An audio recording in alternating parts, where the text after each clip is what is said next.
Welcome back to Mental Mike's Recovery Radio, where recovery meets discovery. I am Mental Mike, and this is episode 25.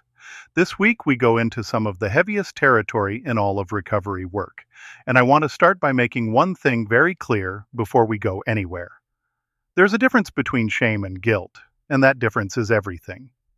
In my work with people in recovery, I have seen shame do more damage than almost anything else. Not because it is honest, but because it lies. Shame doesn't say I did something harmful. Shame says I am bad. I am fundamentally defective. There is no point in trying because the problem is me. And when you believe that, you stay hidden, you stay isolated, and the cycle continues. Guilt is different. Guilt says I did something harmful and I need to change. It points at an action, not at your worth as a person. And because of that, guilt can actually move you forward. The unified Flux model is clear that most of the shame people carry in recovery did not start with the addiction.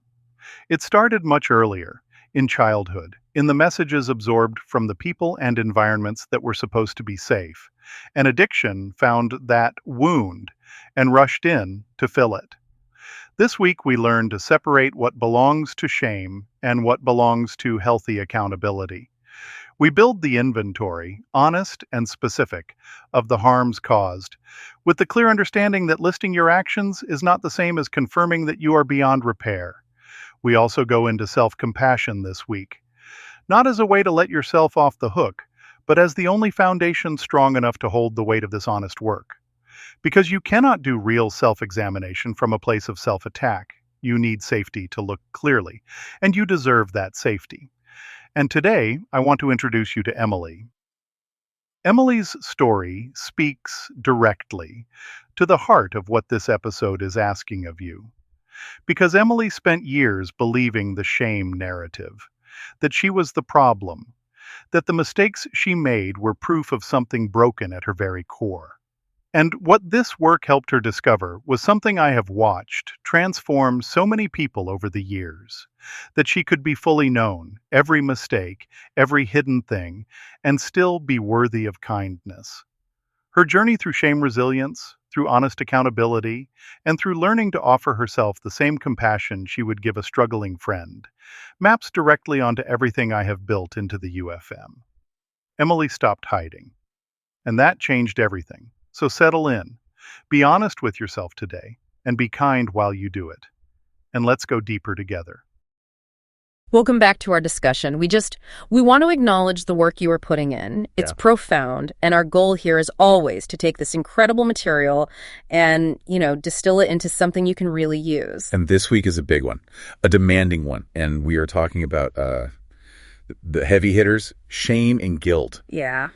This is really where the lasting change starts to happen. It is. This is so much more than just stopping a behavior. It's about completely rebuilding the relationship you have with yourself. We're getting into the unified Flux model developed by Mental Mike. I mean, here's a man who really changed the game in recovery counseling by pulling in ideas from neuroscience, energy dynamics, all of it. Exactly. And his material is just a blueprint for real self-integration.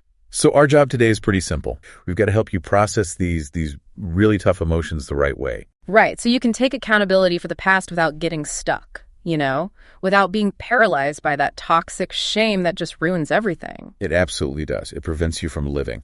So, okay, let's unpack this. Let's start right at the beginning because the unified Flux model is so clear on this.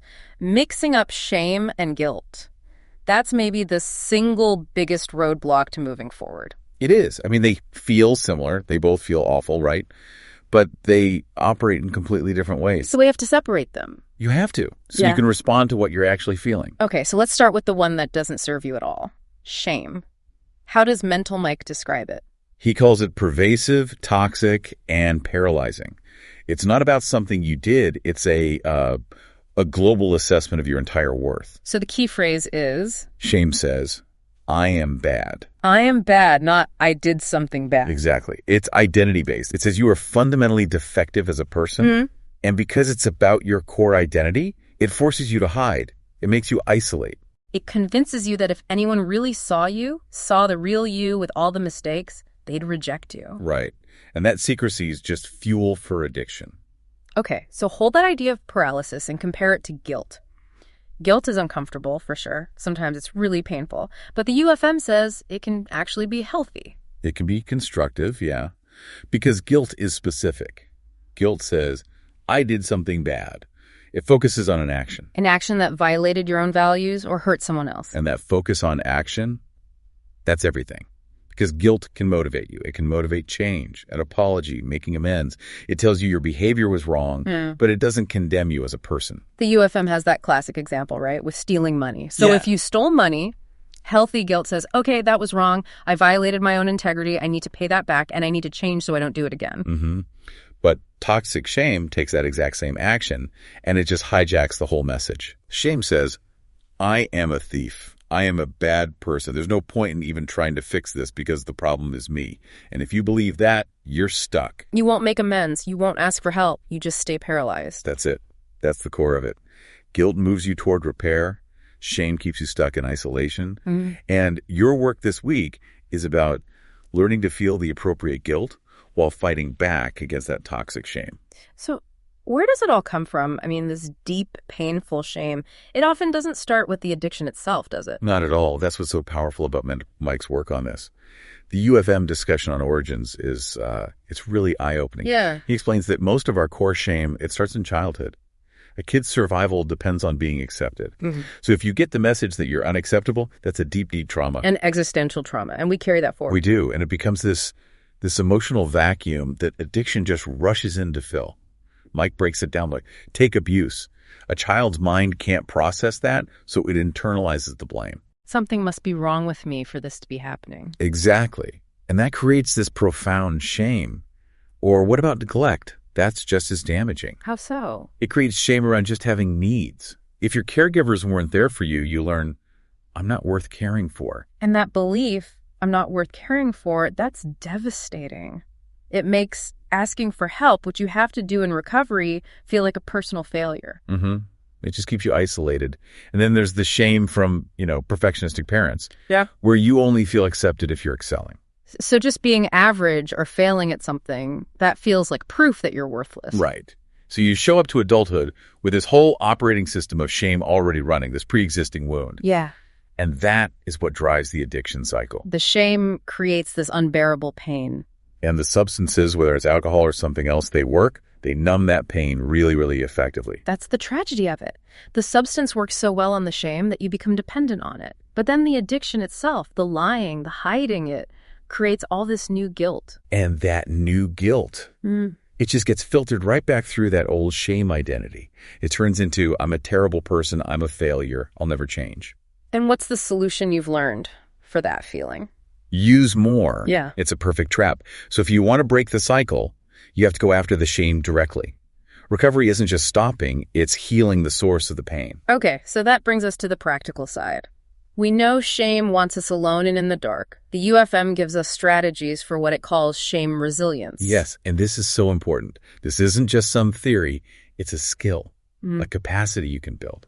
It's the set of tools you can learn. So tell us about the tools. If I'm listening right now and I'm in that shame spiral, I feel that heat, I want to hide, what's the very first step? The first step is just to recognize and name it. Shame has a signature, the physical heat. You can't make eye contact. And that inner voice just telling you you're worthless. The moment you notice that, you interrupt it. You name it. You say to yourself, wait, this isn't the truth. This is shame. Just naming it. How does that help? It sounds almost too simple. It brings it from the unconscious into your conscious awareness. Yeah. It stops being this fundamental truth about you and becomes a temporary emotion that you are experiencing. It takes away its power. Okay, so after you name it, what comes next is probably the hardest part for a lot of us. It is. The next step is to reach out rather than isolate. Which is the exact opposite of what every cell in your body is screaming at you to do. 100%. Yeah. Shame tells you to hide. Resilience requires the opposite action. You have to call your sponsor, your therapist, a friend you trust. Connection is the antidote. It really is. And that reaching out, that leads to the third step, which is speak about the shame. This is where the real transformation happens. It takes courage, but you share the experience. You talk about the mistake, the feeling with someone safe. And that teaches you something profound. It does. Yeah. It teaches you that you can be fully known, flaws and all, and still be accepted. And that external acceptance starts to rewire the internal belief that you are unacceptable. And the fourth step. Challenge shame-based thoughts. Shame is a liar. It gives you these cognitive distortions. I'm a total failure. I'll never get this right. You have to hold those thoughts up and look for the evidence. Like, where is the actual evidence that you're beyond change when you're literally sitting here doing this hard work? Exactly. We see it in the UFM case studies, like with Jennifer. Her boss gives her some criticism, and her first thought is deep shame. I'm going to get fired. I'm inadequate. But she uses the tools. She learns to use the tools. She recognizes the shame. She calls her sponsor, and she challenges the thought, okay, I made a mistake on a report. That doesn't mean I'm a defective person. That's resilience. That's a perfect transition to accountability, because we've talked about releasing the toxic shame, but we still have to deal with the healthy guilt. Recovery is about integrity. Absolutely. Healthy accountability is what puts you back in integrity with yourself. Yeah. And that means acknowledging the harm you caused and taking responsibility. The first step in the study guide is to create an inventory. Acknowledge specific harms. And this is brutally honest work, listing the people you harmed and how. But you have to remember what Mike says. You are listing your actions, not confirming your identity as a bad person. You separate the deed from the doer. Once that inventory is clear, you move toward making direct amends. This is where you approach the person, you take full responsibility, no excuses, you apologize, and you ask, what can I do to make this right? And this part is so crucial. The UFM is very clear that the outcome doesn't depend on how they react. No, it doesn't. You're doing this for your recovery, for your integrity. You can't control whether they forgive you. Their reaction is their right. Your job is to do your part. But sometimes you can't make a direct amend. Right. Sometimes it's impossible or just not a good idea. If the person has passed away, or if making contact would just cause them more pain, then you shift to making living amends. What does that look like? It means you demonstrate change through your behavior over time. If you neglected your kids, living amends is being a present and responsible parent today. If you can't pay back a specific person, living amends is being rigorously honest in all your financial dealings from now on. The change in you is the amend. And Mental Mike really stresses discernment, knowing when not to make amends. Yes, this is so important. Amends should heal, not cause more harm. If you're going to re-traumatize someone or reveal a secret that would blow up another family, that is not an appropriate amend. So if you're ever unsure, you have to talk to your sponsor or your counselor. Yeah. This isn't something to rush into impulsively. It has to be thoughtful. So we've covered toxic shame, healthy guilt, and accountability. But none of this is even possible without one foundational shift. Self-compassion. Which so many people in early recovery think sounds like weakness or just letting yourself off the hook. I know. And the unified Flux model directly challenges that. It says self-compassion is strength. It's not self-pity. It's just treating yourself with the same kindness you would give to a good friend who is struggling. That's such a powerful reframe. So what are the components? The UFM breaks it down into 3 things. Yeah, it does. The first is self-kindness. It means actively choosing a gentle inner voice instead of a harsh, critical one, especially when you mess up. Second is common humanity. This is the big one. It's remembering that your struggles and your failures are part of being human. They're not proof that you are uniquely broken. Everyone struggles. And the third piece is mindfulness. Right. Just acknowledging the pain without getting totally swept away by it. You observe it, you feel it, but you don't become it. It's amazing how self-criticism just keeps you defensive and stuck. It does. While self-compassion creates the safety you need to actually do this honest self-examination, it's the foundation. And to make it practical, the UFM has this great exercise, the self-compassion break. How does that work? When that shame hits, you just pause. Yeah. First, you acknowledge the suffering. You say to yourself, this is a moment of pain. Then you recognize common humanity. I am not alone in feeling this. And finally, you offer kindness. May I be kind to myself. It's a structured alternative to the automatic self-attack. It is. It literally creates a new pathway in your brain. It gives you the resilience you need to face your past without letting it destroy you. So as you get into this week's work, remember to use the tools Mental Mike provided. Worksheet 1 is the Shame and Guilt Inventory, and Worksheet 2 is the Shame Resilience Action Plan. They're designed to make all of this concrete. The whole point of this week's work in the Unified Flux model is freedom. It's about releasing shame's grip so you can stop just managing self-loathing and actually start building a life of connection and purpose. And this work continues. Next week, we move into processing grief and loss, because so much of that unprocessed grief also becomes shadow material that affects your life today. But for now, stay here. And as you work through this, consider one final thought from the UFM. Just let this sink in. How would your commitment to recovery fundamentally shift if you knew deep in your core that you deserve kindness, even on your worst day? Take that thought with you and try to practice one small act of self-compassion every day until our next discussion. That small act will build the strength you need for everything else. We look forward to being here with you on this journey. This podcast honestly felt like somebody finally explained why I kept relapsing even when I genuinely wanted recovery.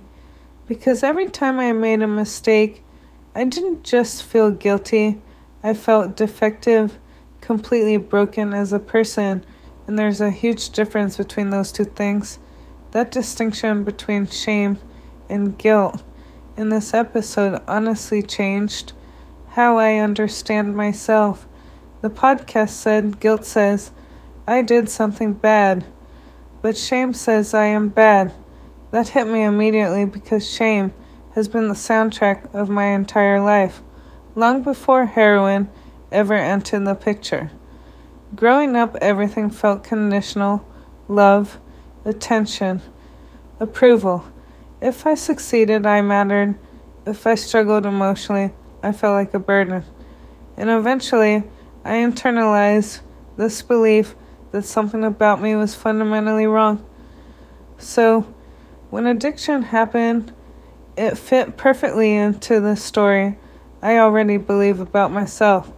That's the terrifying part. Drugs didn't create the shame. They medicated it. The podcast explaining shame as identity-based made so much sense. Because after every relapse, my brain didn't say, "You made a destructive choice." It said, "See, this proves who you really are. Hopeless, weak, unlovable." That spiral is dangerous, because once you believe you're fundamentally damaged, using again almost feels logical. The section about shame creating secrecy hit hard too, especially isolation. I disappear emotionally anytime I felt exposed, ignore calls, avoid meetings, lie about how I was doing.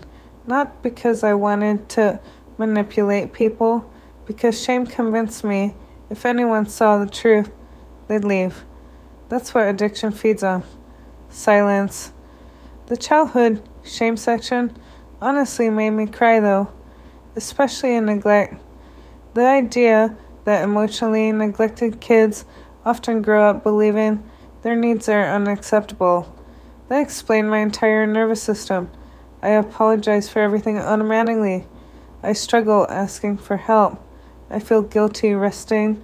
And when I became addicted, needing support felt humiliating, like proof of failure. The podcast describing addiction as a solution to unbearable shame made me feel less insane somehow. Because heroin absolutely gave temporary relief from self-hatred. For a little while, the critical voice disappeared. No shame, no panic, no emotional noise, just numbness, until reality came back worse. Afterward, the shame and resilience part of the episode actually helped practically too, especially naming shame when it happens. This is shame. Simple, but weirdly powerful, because it creates distance between me and the feeling. It stops shame from sounding like objective truth. And the reaching out part, that's still hard for me, honestly. Everything inside me still wants to isolate when I'm hurting. But the podcast was right. The moments I've healed most in recovery weren't when I hid perfectly. They were when I told the truth, and somebody stayed anyway. That experience rewires something deep inside you. The self-compassion section was probably hardest for me, though, because kindness toward myself feels unnatural. I can comfort other people easily, but when it comes to myself, my instinct is punishment. The podcast saying self-compassion isn't weakness challenged everything I believed, especially the idea that harsh self-criticism actually keeps people stuck. That was true for me. Shame never made me healthier. It made me more desperate to escape myself. The self-compassion break exercise sounded cheesy at first. This is a moment of pain. I'm not alone. May I be kind to myself? But one night, after a really hard meeting, I tried it sitting in my car, and for the first time in years, I felt something unfamiliar. Not pride, not happiness, just gentleness toward myself. That moment mattered more than I can explain, because maybe recovery isn't about hating yourself into becoming someone better. Maybe it's finally learning how to stop treating yourself like the enemy. If something in this conversation stood out to you, don't ignore that. That's usually where the work begins. Recovery isn't about trying harder. It's about understanding what's actually happening and learning how to respond differently over time. If you're ready to take the next step, you can find resources, guidance, and support at soulrecoveryhub.com. Take what you heard today, sit with it, and keep moving forward. Copyright 2026, Mental Mike, all rights reserved.